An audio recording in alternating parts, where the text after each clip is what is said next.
You brought up before that John Cena was a big inspiration for you growing up, or maybe like the inspiration. What was it like? Walk us through what it was like defeating John Cena at WrestleMania 39.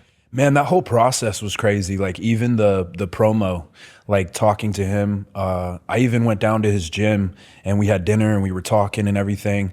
And I just remember him telling me, he's like, "You're not a bad guy. Like, I want you to be you." And I remember just being so confused because I was like, man, I'm like this like obnoxious, over the top, cocky heel. And he's like, "I feel like that's not going to last too long. Like, you got to be yourself." And I was like, how do I do this? Like, like I'm a bad guy. And I even remember him telling me it was after that match at Mania. And that match, like, to me, I have a picture as a kid holding my little brother, and I had a cardboard cutout of Cena in my room. Amazing. And that was always my dude. So like just having that match with him and like how like awesome he was through the whole experience. Yeah, that'll just stay with me forever. And something cool too, like my grandfather's always taken the father figure role for me. And when I was a kid, he told me, because he knew I always wanted to be a wrestler, he's like, "All I ask from you is when you face John Cena, that I get a hot dog and a Coke in the crowd when that happens." And I told my girl that day and she brought it to him. And God, crazy moment, you know what I mean? Yeah. But yeah, after the match, I remember Cena telling me, he was like, "Hey, I went and talked to Vince and I told him, you're not a bad guy. So hopefully that helps you become a good guy." And I was like, let's see. And then look at you. You're still a bad guy, bro. I'm a bad guy. Your Cena impression is actually pretty funny. Yeah. It's actually pretty accurate. Yeah, he's awesome, man. He's just incredible. Dude, incredible person. He's like a high advanced computer on another level. Like, yeah, he just really is.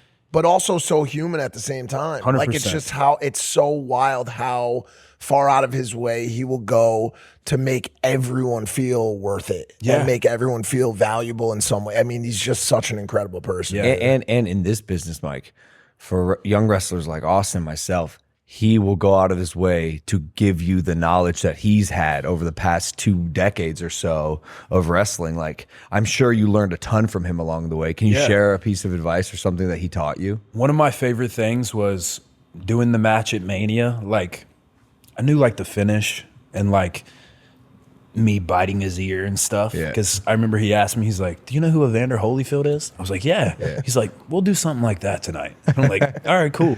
And then, so I knew about that, but just going out there on the biggest show that we have right there, like in LA in the SoFi Stadium, and just knowing that like I went out there not having a bunch of stuff to memorize. And I remember one part, he's in the corner and I'm in the middle of the ring and I'm like, the crowd's booing me. And then I hear him in the corner and he's like, "Whenever you're ready, come give me a splash. And if that's weird, just give me a clothesline." And then whenever you're ready. So I'm like in the middle of the ring doing my thing. And then I just like look at him and then I run into the corner. And as soon as I hit him, he's like, "We're going to do the comeback soon." Like he's awesome, man. Like, Dude, he's so good. But the thing that stuck out to me the most was after he told me, he said, "Just remember, every show we do is a live event. This is the biggest show we have. We treated it like a live event." And I'm like, yeah, you're the best. Yeah, He's incredible. Yeah.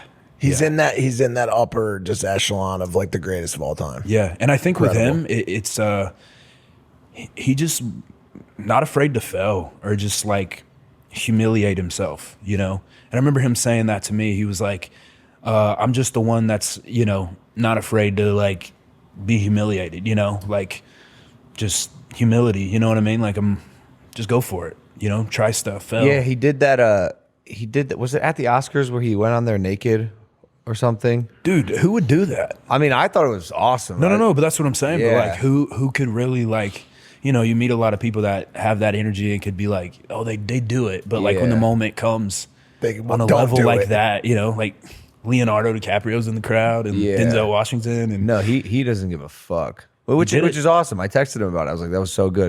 And he texted me back. Comparison is the thief of joy, because I think everyone is just like, maybe they're afraid to do it in their like little minds, but humility, just out there, man. bro. Yeah. Turned into another conspiracy theory. Yeah, of course. Yeah, the humiliation ritual. The Hollywood Man, people are humiliation. so weird. Dude, it's so. That's a thing It's out such a here. I weird tell this to world. people, bro. Like, No, it's not a thing. Well, No, that's what I'm saying. That's a thing we. Yeah. People will make things up to rationalize their own reality, to make their thoughts seem believable.